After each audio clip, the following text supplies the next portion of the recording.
ভাগ্যটা যদি পেন্সিলের লেখা হতো তাহলে আমার জীবন থেকে তোমার অধ্যায়টা মুছে ফেলতাম।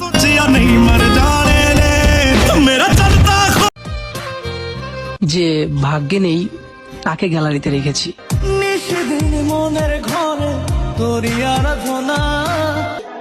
আমি আমার অনুভূতি যার কাছে প্রকাশ করতে যাই সেই আমার সাথে মজা নেয়।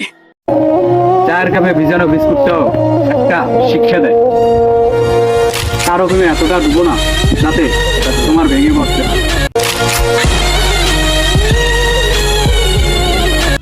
আমার ভাগ্যটা আসলে কেমন জানি, যে জিনিসটা নিয়ে আমি বেশি আগ্রহ দেখাই ওটা আমার ভাগ্যেই জোটে না।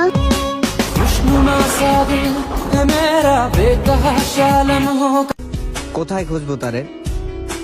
সে তো হারিয়ে যায়নি, বদলে গেছে।